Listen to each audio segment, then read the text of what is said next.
प्रतिबंधित चाइनीज मांझे के खिलाफ इस समय पूरे बनारस में एक सघन अभियान चल रहा है और बड़ी मात्रा में प्रतिबंधित चाइनीज मांझा बरामद भी किया जा रहा है। कई लोगों की गिरफ्तारी भी हुई है।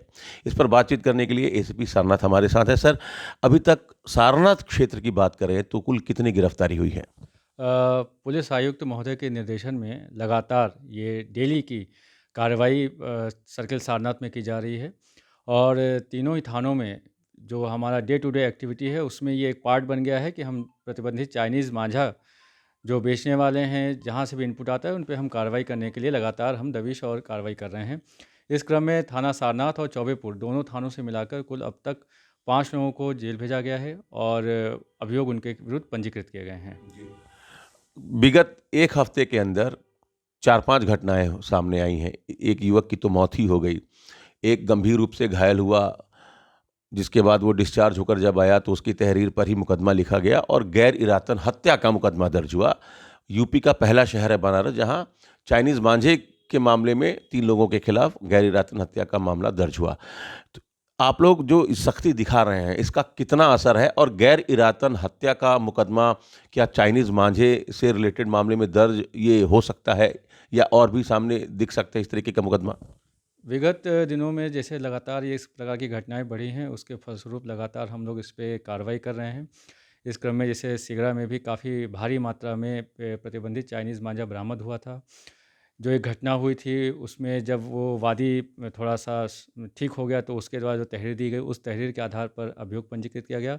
ये लगातार कार्रवाइयाँ हो रही हैं और आप लोगों के माध्यम से मैं जनता से भी अपील करूँगा कि वो इस प्रकार के मांझे का उपयोग ना करें। काफ़ी इधर जन सहभागिता भी दिखी है, समाज के विभिन्न वर्ग भी इसमें काफ़ी बढ़-चढ़ के हिस्सा ले रहे हैं, लोगों को जागरूक कर रहे हैं कि इस प्रकार की घटनाएँ रोकी जा सकें। ये अभी तक कुछ पता चल पाया सर, किन इलाकों से प्रतिबंधित ये चाइनीज मांझा आ रहा है? जैसे विभिन्न थानों में जो कार्रवाई हो रही हैं, सभी लोग एक-दूसरे के साथ इनपुट साझा कर रहे हैं और इस पे भी काम चल रहा है कि ये सोर्स कहाँ से है ताकि उस पर भी हिट किया जा सके। जी। एक आखिरी सवाल, चूंकि अब मकर संक्रांति नज़दीक है, लोहड़ी का त्यौहार नज़दीक है और ये वो मौसम है जब सबसे ज़्यादा पतंग उड़ाया जाता है। तो क्या कहना चाहेंगे? पतंग तो उड़ाना ही है, जो कि परंपरा का हिस्सा है, तो किस तरीके के धागों का उपयोग होना चाहिए और प्रतिबंधित चाइनीज़ धागा कितना नुकसानदेह है, क्या कहना चाहेंगे?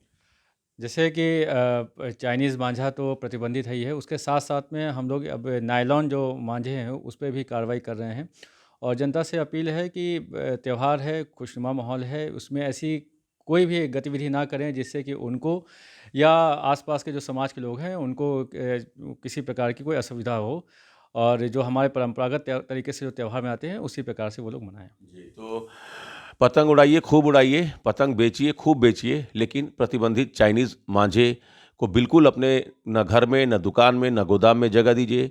पतंग उड़ा रहे हैं तो इस बात का ख़्याल रखिए कि चाइनीज़ मांझा ना हो, नायलॉन का वो धागा ना हो, चूँकि अब गैर इरादतन हत्या तक का मुकदमा दर्ज हो रहा है। तो पुलिस सख्त है, प्रशासन सख्त है।